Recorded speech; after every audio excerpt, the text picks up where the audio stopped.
I'm Mark Vins, and it's time to get burned by a fireworm. Here goes nothing. That is really bad. Oh man, it is getting intense.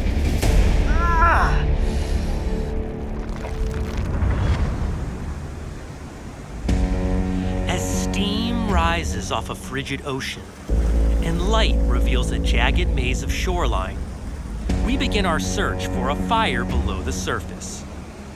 The smoldering abyss created by this uncharacteristically cold Florida day is a fitting backdrop for the home of a mysterious creature that possesses one of the fiercest stings beyond the tide. Hundreds of thousands of species of worms can be found all over our planet, and while some of them are well known for their bizarre abilities, the fireworm stands alone. This bizarre porcupine-like worm that feasts on coral and small crustaceans is covered in thousands of sharp spines that can ignite burning pain with just the slightest of touch. This armor fends off predators so well, almost nothing will eat them. And from the reefs of the Caribbean to the rock pools of the Mediterranean, and sometimes depths of up to 300 meters, the fireworm is spreading rapidly into new environments. And so too is the legend of its fiery sting. In this video, I will put myself to the ultimate test, to learn about this marine oddity by enduring its painful sting twice. I will suffer through this experience in hopes to answer the ongoing scientific question, is the sting of the bearded fireworm actually venomous, or is it simply just a flesh wound? Do not attempt what you're about to see. This is going to be extremely painful. There it is. All right, it's time to go get stung. Here we go. That is a very good-sized fireworm. And oh boy, does it look intimidating. And yes, welcome to another sting experiment here on the Brave Wilderness channel. This time, we're going to attempt to solve a mystery, a bit of a scientific question as to whether or not the fireworm is indeed venomous. All right, there we go. You can see the worm so much better. This is indeed a true worm. You can actually see the segments lining the entire top, and it's a lot more closely related to a sandworm and a bloodworm than some of the other marine organisms out there on the reef. But unlike most worms, it has very unique defense mechanisms. There are thousands and thousands of these small, tiny hair-like spines lining the worm's body. In fact, they release so easily, I can actually see a lot of these spines floating in the water above it. This is where it gets its name, the fireworm, because those spines are so sharp and easily projected, anything that even brushes up against the worm's body gets inflicted by a searing pain. I have heard from many reputable sources that this is worse than a lionfish sting, and it's worse than a man-o-war sting, and all the other stings in this marine environment behind me. You'll notice firstly that it's very colorful. That aposematic coloration indicates that it is extremely toxic. Not only potentially venomous, but it's also poisonous. Being poisonous and venomous are two very different things. Poison has to be absorbed or ingested into the body, where venom is actually injected by means of a tooth, a stinger, or in this case, a spine.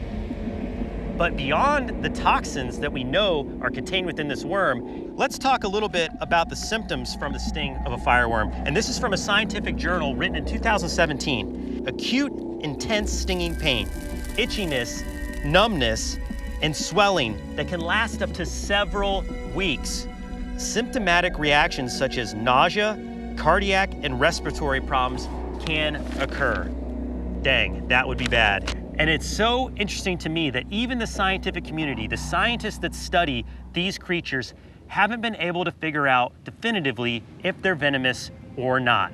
So, with that being said, it's now time to conduct our sting experiment, and here's how it's going to go down.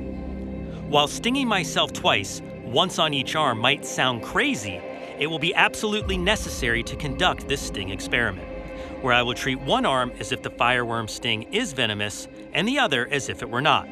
In theory, if venom is present, the two separate treatments should result in different outcomes, in both pain and visible damage. Okay, I'm about to take one of the most painful stings of all the marine ecosystem. Oh, look at it flare up. Wow, look at that defense mechanism. Oh my goodness. See all those spines flare out, ready to eject? And it's not going to take much, just the slightest brush up against the fireworm, and it's gonna be instantaneous. Oh man, I am nervous. I am feeling the nerves go now. Oh boy, all right, let's put my arm in the sting tank. Okay.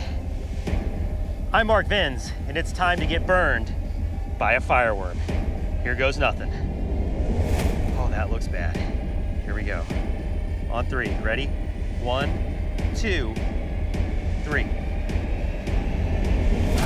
Ah! Oh yeah, he got me. He got me. Oh! Yeah, I can feel it. Ooh. Yeah, it's almost like little electrical pulses going through the skin. You can even see, oh wow, like right away, there are all kinds of spines up and down my skin. But man, it is starting to intensify. It's like little shock pulses, like pop, pop, pop, pop, pop, going through my skin. All right, this is starting to hurt. Oh man, like, oh, yeah, that super burns. That burns. Holy cow. All right, I'm gonna do the second one, guys, because I don't know how much longer this is gonna be tolerable. Oh man. Oh yeah, that. Ah. Ooh. Okay, guys, we gotta do the second sting fast. Ooh. All right, here we go. Sting number 2 from the fireworm. Here we go. Right arm in the sting tank. Time for my second dose of fireworm spikes. Here we go, you guys ready? Yep, I can see him. Oh yeah, all through there. Same spot. This arm, oh yeah, you can start to see my arms drying out. See all the quills, see all the spines, all the redness. This one's about to look just the same. All right, now, I've taken the stings. Let's get the remedies out.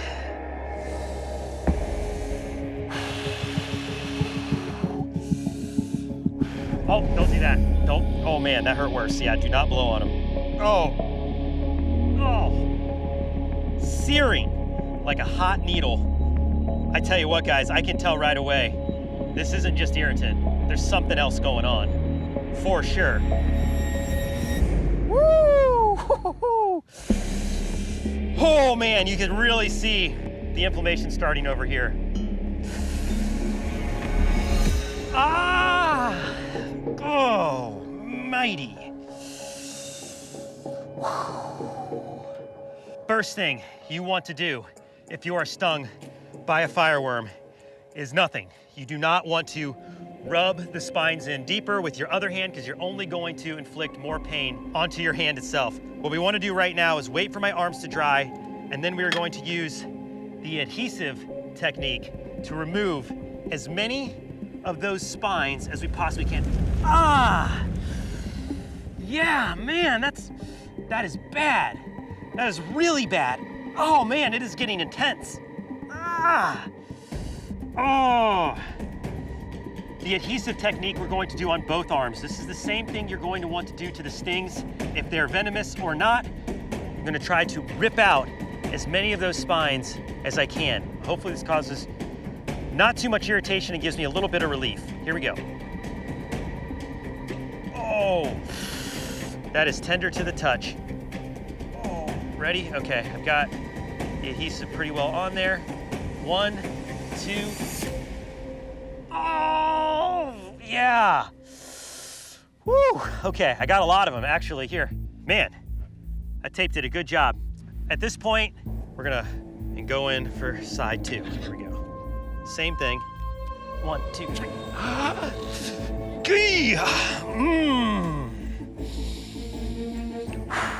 That really hurt.